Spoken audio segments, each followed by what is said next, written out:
this is NWA Bobby Mack with Rocky Top Wrestling Drunken Wrestling Review.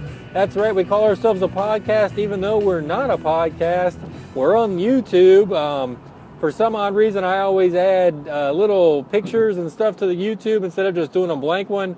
I think a podcast would be a lot easier because I wouldn't have to add all those videos and all those pictures. But anyway, that's what I do right now with Rocky Top Wrestling Drunken Wrestling Review. I still call it a podcast, even though it's a YouTube channel. You call it what you want. I'm just happy that you're listening. Please subscribe to the channel, as well as try to give us some comments down below. We really do appreciate the comments. I've never gotten a comment, but I'm pretty sure if I did get a comment, hey, I would appreciate it. So anyway, I hope you enjoyed last episode as we started reviewing the Royal Rumble. And last week we did Royal Rumble number 1. Of course, that leads us right into Royal Rumble number 2, which we're going to look at today. Royal Rumble number 2. Interesting story about Royal Rumble number 2, and I'll tell you about it from my youth, where I watched it and how I watched it and all that good stuff. But before I do that, I am an avid podcast listener. One of my favorite podcasts, and these guys know it, is Your Wrestling Show. Your Wrestling Show. They're out of Virginia, the peninsulas of Virginia, I guess Newport News, Chesapeake, Norfolk, around that area. But Your Wrestling Show, if you want to subscribe to one wrestling podcast, it's absolutely great. Some insider knowledge from guys like Zach Hilton, who used to wrestle. Some guys that I met from, I think, like my first week when I moved to Virginia a few years ago. They actually just had launched their podcast at that point in time. But since then, you know, they went from two fans into doing commentary as well at some of the local wrestling events. That's the Hawkster and the Showstopper for Your Wrestling Show. So check them out on podcast, not on Podcast One, but you can download them on your YouTube channel. But yeah, Your Wrestling Show, check them out. Anyway, as I listen to podcasts, one podcast I've been finding myself listening to lately is Roddy Piper's Pit. Wow. Whatever talent Roddy Piper had back in the 80s, it's gone. It's gone. It is G-O-N, gone. And I find myself listening to this train wreck that is Roddy Piper's Pit. I want to tell you a little bit about the Piper's Pit. I will tell you, though, before I get into all the negatives of Piper's Pit, I will tell you I did finally find one decent episode, and that's his second talk with Vince Russo. Vince Russo Part 2. But even it's got a lot of rough patches in it. You can pick out some of the good with Roddy Piper. There's not a lot there.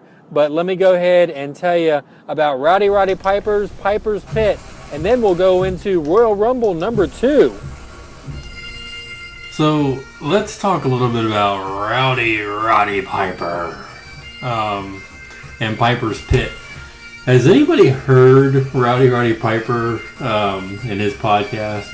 And okay, I'm going to throw a couple stones here, and I do live in a glass house because I'm not any good at this yet. But I haven't been with a microphone in my face probably for the 40 years, like Roddy Piper. So Piper's Pit is on Podcast One. It's Roddy Piper's podcast. I recommend listening to it just for the fact of some of the people that he has on his show. It should be interesting. It could be interesting. I have found some things okay about his podcast, but Roddy Piper, to me, he's gone from a guy that I looked up to, that I really, respected in this business, to I question his sanity. Like, how sane is the man? Like, does he obviously doesn't listen to his guests, that's for sure.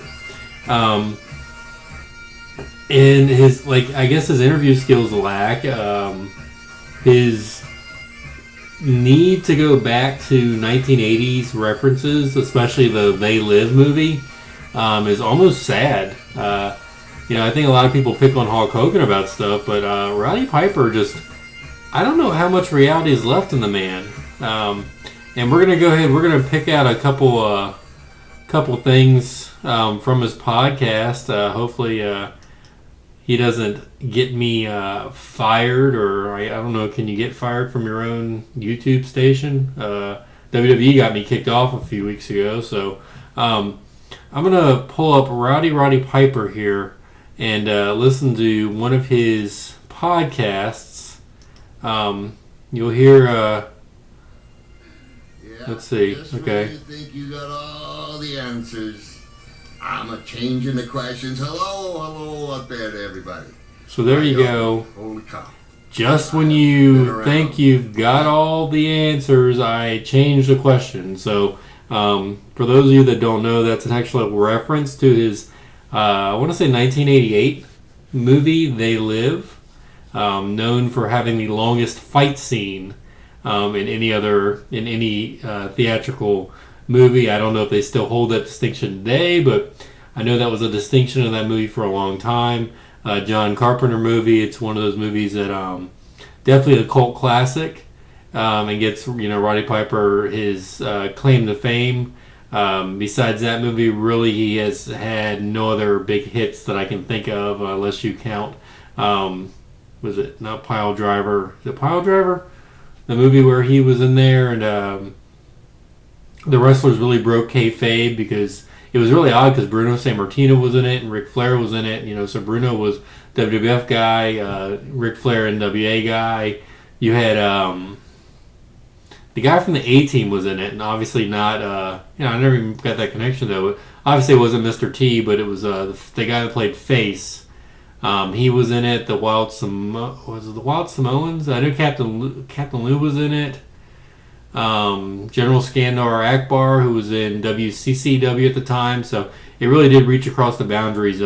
But let's get back to Roddy Piper and listen to just a little bit of as he talks. His introduction. This comes from the episode 39 with Jim Ross. Especially this last month, been a lot of places. Been working with a broken wing. An amazing doctor, Dr. Asghar Hussain. So he's talking about his broken wing, rotator cuff, his broken arm. Actually, I did it with that Rob Dyrdek at Fantasy Factory at WrestleMania, and I just left it. It was hurting, and I thought, it's just a little thing that was hurting, and it was hurting. So he's maybe I should. This is okay. Tell us a little about himself. The doctor looked at me. What's going on? He just got Frankenstein on the table, looking for the bolts in my neck. And he goes, baby, Jesus, inside, he took out 8 bones. One bone was more than an inch in size. And this guy... So Piper, being superhuman, apparently had 8 extra bones everything in his neck that the doctor had to take out from him. That's his claim here. Really grateful for that, but a lot of pain. So here comes this description of Jim Ross. I am not fun to be around, I hear, these days. Working on it. We got a really cool guest. You guys, I think you refer to him as good old JR. But I just before, he's Jim Ross, a Hall of Famer, one of the greatest commentaries ever. Don't know whether he considers himself a color man or a play-by-play. If I guess, I'd say he considered play-by-play. But he's coming up. We have all kinds of stuff going on. There's. So has Piper ever even heard Jim Ross? It's so funny that I don't know if he considers himself a play-by-play or a color commentator. I guess maybe play-by-play. So it's funny. It's like Piper doesn't even know who Jim Ross is. At least that's what I get from it. And I highly recommend listening to this episode. It's again, it's Piper Pit episode 39 with Jim Ross. See, there's some other busy times are coming up. So this is Jim Ross talking about stuff in a matter of hours as we speak, not as we speak, but as this airs. To do some work. you know. So Yeah. Let me ask you before, because I see that, and that's So- really intriguing. I think that, JR, just humor me a little bit. Where were you born? So, all right. I So was hold born on. in Northern California. So here's what really gets me. Jim Ross is trying to promote the event for Jeff Jarrett's group over in New Japan Pro Wrestling. And Piper, listens to it and then blows it off and goes right away to the most stereotypical questions that you could ask any interview. Where are you from? Where were you born? What did you do? Oh, okay. And it's funny because no matter what Jim Ross says, Piper goes on to the next question. So let's listen to this for just a second. California. You were born in Northern California. Where were you raised? Well, I was born in Fort Bragg, California, in Mendocino County, and I was raised in eastern Oklahoma, in a little town called Westville. Westville. And did you went through college or school and did college in Westville? I went to, most of my schooling was done in Oklahoma. I did go part of my fourth grade year in California, but Oklahoma basically was, I could blame them for my education. I understand that. Which college did you go to, JR? I went to a small school in Tahlequah, Oklahoma called Northeastern State University, and So as we're listening to it again, Piper with the most basic of questions, to me almost like a fake or condescending laugh about JR. What he says. He just, I don't know. I don't enjoy the podcast other than to make fun of it and laugh at I don't really laugh at the stories. I laugh at Piper I himself. thought he had lost his sight at when he was. So this is him talking rock and about, I rolling. believe, He was a college All-American. Jim He was an Barnett, NCAA maybe? champion at Oklahoma State University. Then it was called Oklahoma A&M. So he was a real smart man. He was a college. He graduated with honors. He was Piper, the way he but acknowledges was that he's a listening. cantankerous, Ah. and he drank a little bit of whiskey, and he didn't mix whiskey. He didn't mix drinks. He just drank it out of the bottle. There you and go. that was one of my jobs. I There you go. helped Productive President cigars every morning and a half a pint of whiskey. How old were you at this time? That's his way of I proving was that he's 22. listening. 22. So you had to get the cigars and whiskey first thing in the morning for Leroy. Yep. There you Leroy go. McGurk. Okay, Leroy There you go. McGurk is who they're Yep, talking it's a about good here. job. But they wouldn't watch us on the road working.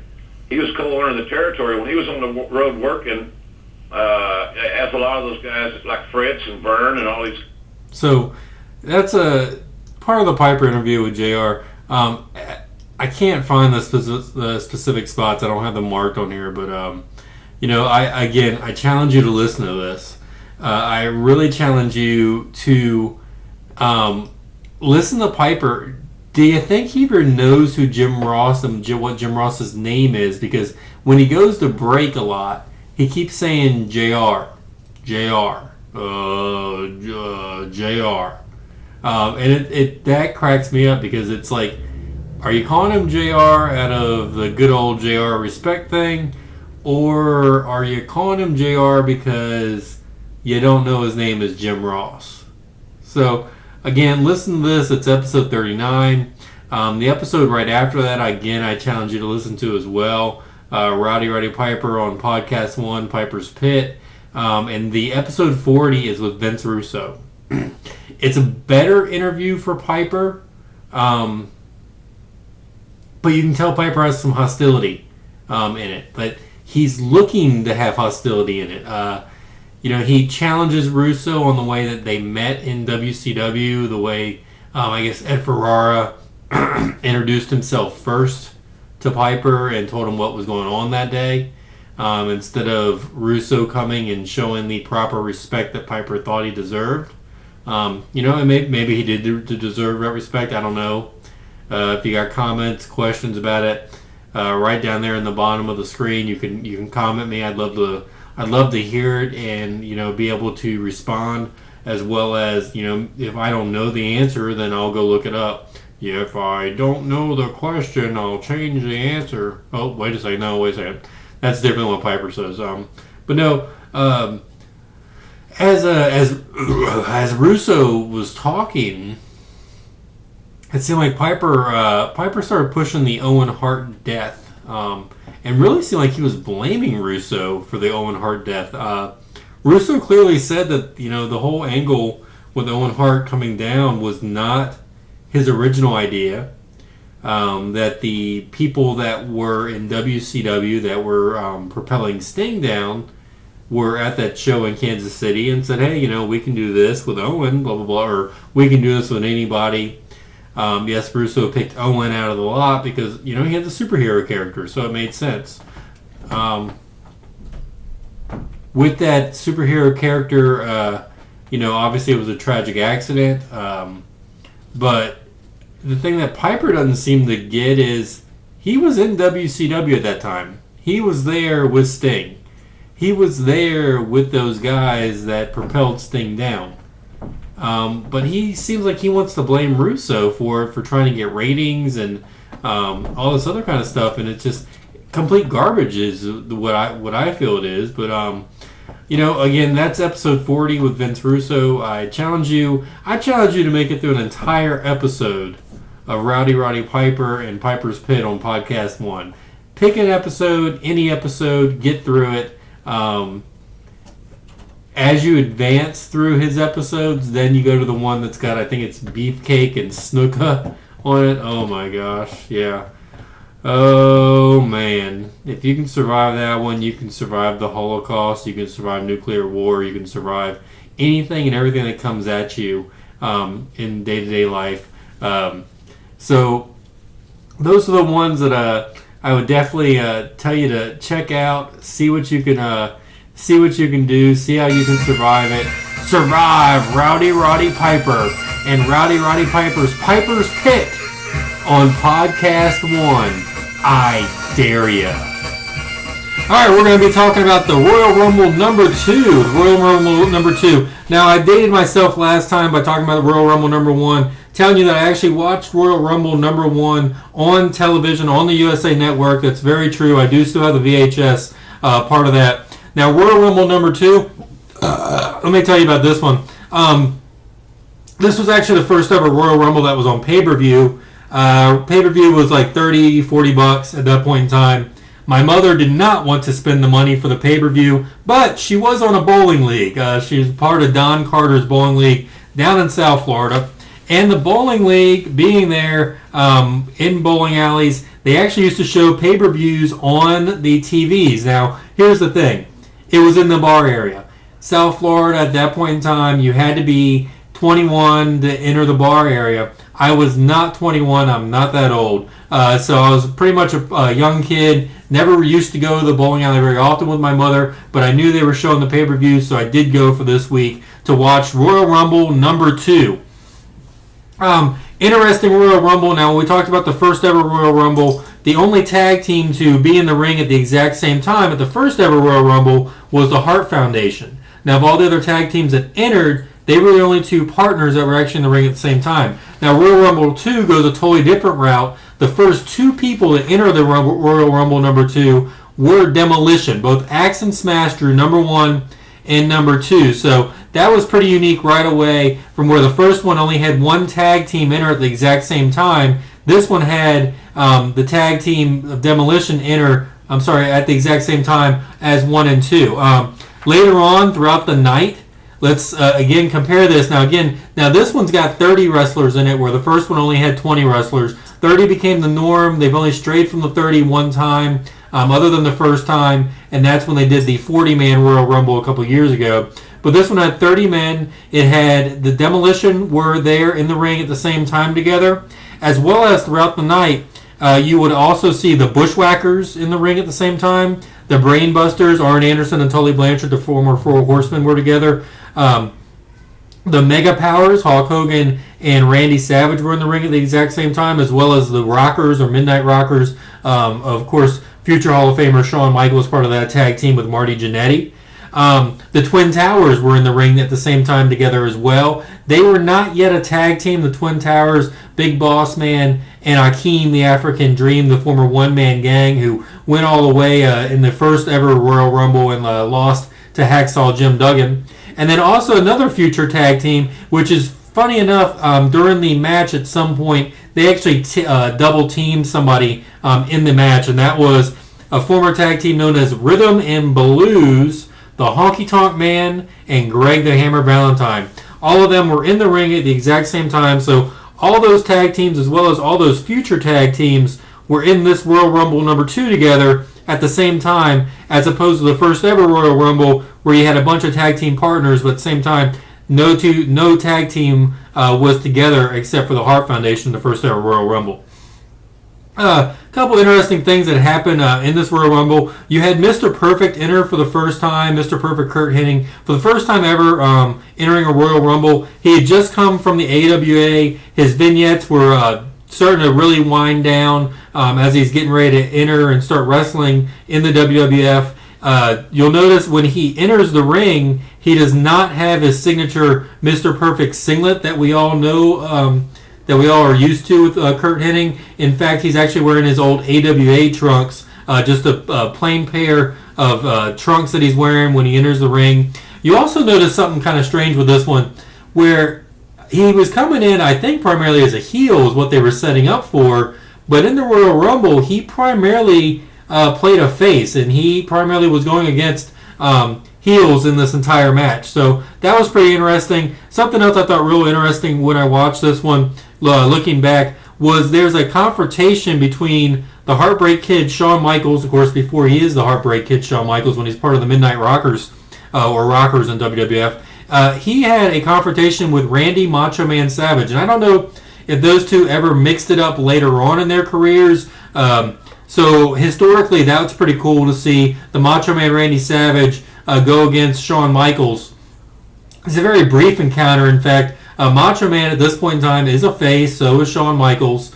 Shawn is doing something to an opponent. Randy just comes out of nowhere, grabs him, beats him up, and pretty much eliminates him out of the Royal Rumble pretty quickly. So Randy Savage and Shawn Michaels, definitely keep your eye out on that. Real historic, just seeing those two actually going at it at some point in time in history. Also, you'll see in this one, Andre the Giant is in this Royal Rumble. One of the very few Royal Rumbles that he's in. And he does not get eliminated, but yet he doesn't win. How's this happen? Andre eliminates himself. Jake the Snake Roberts was eliminated earlier in the match, left the arena, came back with Damien. Part of the story at that point in time was Andre was deathly afraid of snakes. Jake Roberts throws Damien into the ring, and Andre jumps over the top rope and eliminates himself. So Andre the Giant, quick amount of time inside the Royal Rumble, doesn't actually get eliminated by any humans, but is eliminated by Jake the Snake Roberts' snake, Damien. At one point in time also, inside the ring at one time was Heartbreak Kid Shawn Michaels, Greg the Hammer Valentine, Tito Santana, Mr. Perfect Kurt Hennig, and of course Randy Savage. Now, at this point in time, Greg Valentine, Tito Santana, and Randy Savage had all been former Intercontinental Champions. But of course, later on in their careers, Shawn Michaels and Mr. Perfect Kurt Hennig were also Intercontinental Champions. So it was pretty neat for me as a viewer to see 5 Intercontinental Champions, 5 of the greatest Intercontinental Champions actually, out there and in the ring at the exact same time during this Royal Rumble. Something you'll notice also in this Royal Rumble, as opposed to the first Royal Rumble and then later on, is managers were not allowed to stay at ringside. It's kind of comical to watch as managers are jogging their proteges down in the ring and then having to immediately turn around and jog back with them. Of course, there's also no music at this point in time in this Royal Rumble either. People are entering as surprises. One manager I thought that was overly funny was Bobby the Brain Heenan. He ran, I believe it was Arn Anderson first down to the ring, and he went all the way down. With Tully Blanchard, you'll see Tully start entering the arena with Bobby the Brain Heenan, and Bobby the Brain jogs maybe about 15 feet and then turns around, and he's pretty much just pats Tully on the back and says go for it, and that was the end of Bobby Heenan running down to the ring. Now, this Royal Rumble did have a record in it, a big record actually, as the Warlord and that record stood for a long time. The Warlord entered the ring, was clotheslined immediately by the Immortal Hulk Hogan, and knocked out of the ring. I believe the official record was 2 seconds, and that record, of course, held for a very long time until Santino Marella eventually beat it just a few years ago. So the Warlord's record was right here in Royal Rumble number 2. You'll see a hint at the Mega Powers in this Royal Rumble number 2. You'll see the Mega Powers, Hulk Hogan and Randy Savage, end up in the ring together, and Hulk Hogan accidentally knocks Randy Savage out of the ring, eliminates the Macho Man. Macho Man takes exception to that and gets in Hulk Hogan's face, of course, drawing out Miss Elizabeth. She had to run down to the ring, actually get in the ring and separate the two, calm them down. And it ended with a handshake, but of course this was part of the slow build to WrestleMania number 5, where the Mega Powers eventually exploded. So look for that as well in this Royal Rumble number 2, where the Mega Powers hint at the explosion and of course make up during this. And it was bad for Hogan because when Savage was knocked out and he had to leave, Hogan's next opponents inside the Royal Rumble was the Big Boss Man and Akeem, the African Dream. So the future Twin Towers ended up being in there with the Immortal Hulk Hogan. And to everybody's surprise, I think, that watched this, and actually to my surprise rewatching this, Hulk Hogan was actually eliminated by the Twin Towers. Real clean cut. They splashed him a couple times, double team moves.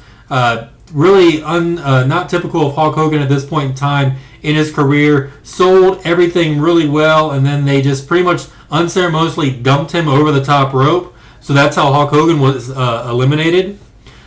This was another big thing for Big John Studd. As Big John Studd entered the ring, John Studd had an okay career. He was in WWF for about 4 or 5 years before this. Retired actually for about 2 years. Came back for the Royal Rumble and only wrestled in WWF for about another year or so before he eventually retired. And actually, sadly enough, John Studd was actually dead about 4 years after this Royal Rumble, had died of cancer. So John Studd entered this Royal Rumble. It's odd to watch John Studd in this Rumble for the simple fact that he goes after Akeem right away, one-man gang, Akeem the African Dream. And every time another wrestler approaches those two, John Studd gives them a shoot push. It looks like a shoot push. He legitimately looks like he's pushing these other wrestlers away, that he only wanted to work with Akeem. And that went on for the majority of the Rumble while Studd was in there working with Akeem. The cameras eventually go off of Akeem and Studd.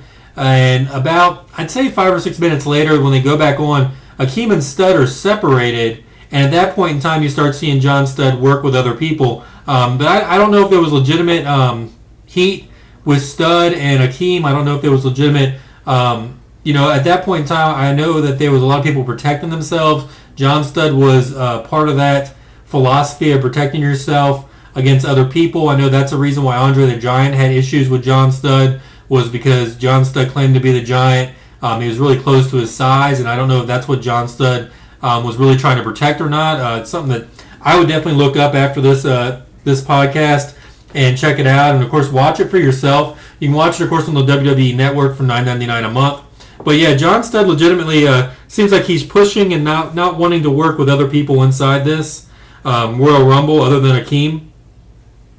Studd does eventually eliminate Akeem in this, so it's really an odd elimination when John Studd, it looks like he barely scrapes Akeem with his wrist, and Akeem goes flying over the top rope. So that was an odd elimination, and that left John Studd with the $1 Million Man Ted DiBiase as the last two in the ring. And even though I mentioned that managers were not allowed to stay down at ringside, Virgil did stay down at ringside. Virgil, the $1 Million Man's bodyguard, stayed at ringside. Of course, Jesse Ventura and Gorilla Monsoon played this off as, he is a bodyguard, not a manager. That's why he was allowed to stay at ringside. This commentating team, I am going to say, phenomenal again. Jesse Ventura sold the fact that people were inside that ring for 4 minutes sold it like they were in the ring for an hour. If somebody entered at number 1 and they were still there at number 5, Jesse Ventura sold it. Oh my God, he's still in there from the very beginning of this thing. Jesse the Body, absolutely phenomenal in selling the times of the Royal Rumble. Something that later lacked on when Jesse left and other people, other color commentators came in. Of course, until Bobby the Brain Heenan took back over in the role with Gorilla Monsoon. But Jesse Ventura, definitely a great voice for the Royal Rumble. Definitely sold it well. You had John Studd and the $1 Million Man as your last two. After the wrist push of Akeem over the top rope, John Studd then later on eliminated the $1 Million Man, Ted DiBiase, who actually had bought the number 30 spot in this Royal Rumble as well. So that's definitely something worth mentioning. But John Studd ended up winning, and then after the match, gave Virgil a piece of his mind and fist and beat Virgil up and threw him away as well.